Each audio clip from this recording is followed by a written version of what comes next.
മന്ത്രിസഭാ രൂപീകരണ ചർച്ചകളൊക്കെ കോൺഗ്രസ് തുടങ്ങിയിട്ടുണ്ട്, UDF തുടങ്ങിയിട്ടുണ്ട്. ഇപ്പം മുഖ്യമന്ത്രി ചർച്ചകളിൽ കോൺഗ്രസിന് ലീഗ് നൽകിയിരിക്കുന്ന മുന്നറിയിപ്പിലേക്ക് നമ്മൾ പോവുകയാണ്. മുഖ്യമന്ത്രി ചർച്ചകളിൽ കോൺഗ്രസിന് മുന്നറിയിപ്പുമായി മുസ്ലിം ലീഗ്.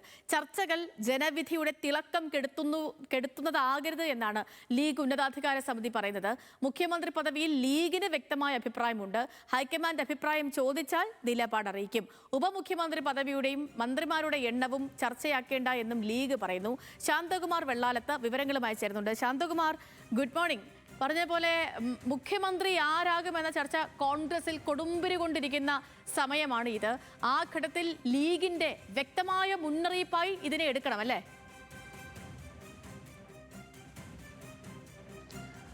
Sethu, good morning. അതുതന്നെയാണ്, മുസ്ലിം ലീഗിന് ഒരു വ്യക്തമായ നിലപാടുണ്ട് ഈ കാര്യത്തിൽ. അത് മുഖ്യമന്ത്രിയുടെ ചർച്ചയിൽ അവർ നേരത്തെയും വലിയ തോതിലുള്ള പ്രതികരണങ്ങൾ നടത്തിയിരുന്നില്ല. തെരഞ്ഞെടുപ്പ് ഘട്ടത്തിലും ഒപ്പം തന്നെ തെരഞ്ഞെടുപ്പ് കഴിഞ്ഞതിന് ശേഷവും.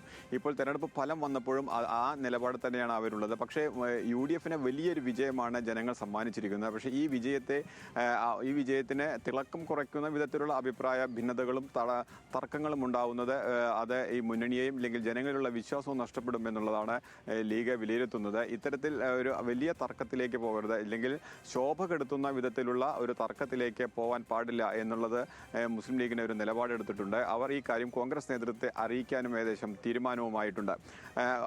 നേരത്തെയും മുസ്ലിം ലീഗ് ഈ നിലപാട് തന്നെയായിരുന്നു. ഒപ്പം തന്നെ മുസ്ലിം ലീഗിനെ സംബന്ധിച്ചോളം മുസ്ലിം ലീഗിന് ഒരു ഉപമുഖ്യമന്ത്രി പദം എന്നുള്ള ചർച്ച സജീവമായി തുടരുന്നുണ്ട്.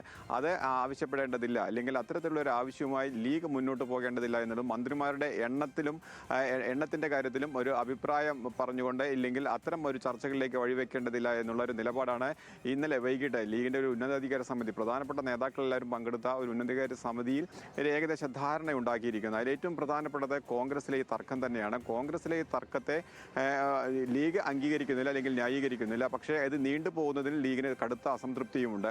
അത് പല ഘട്ടങ്ങളിൽ ലീഗ് വ്യക്തമാക്കിയതാണ്. ഇപ്പോൾ തെരഞ്ഞെടുപ്പ് ഫലം വന്നപ്പോഴും ഈ തർക്കം കോൺഗ്രസിലെ ഈ തർക്കം തുടരുന്നതിൽ വലിയ അതൃപ്തി ഇപ്പോൾ മുസ്ലിം ലീഗിന്റെ നേതൃത്വത്തിനുണ്ട്. ആ കാര്യങ്ങൾ തന്നെയാണ് ഇപ്പോൾ സംസ്ഥാന നേതൃത്വത്തെ, കോൺഗ്രസ് നേതൃത്വത്തെ അറിയിക്കാനും അവർ തീരുമാനിച്ചിരിക്കുന്നത്.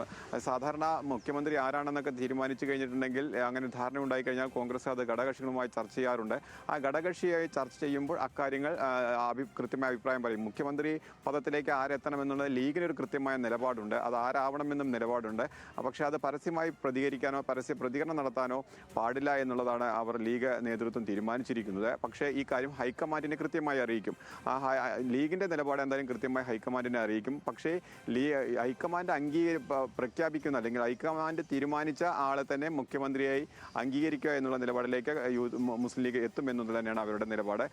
ഒരു കാരണവശാലും ഒരു പരസ്യ നിലപാടോ അല്ലെങ്കിൽ പരസ്യ പ്രസ്താവനയോ ഇക്കാര്യത്തിൽ വേണ്ട, മുഖ്യമന്ത്രി ചർച്ചയിൽ വേണ്ട എന്നുള്ളത് തന്നെയാണ് മുസ്ലിം ലീഗ്.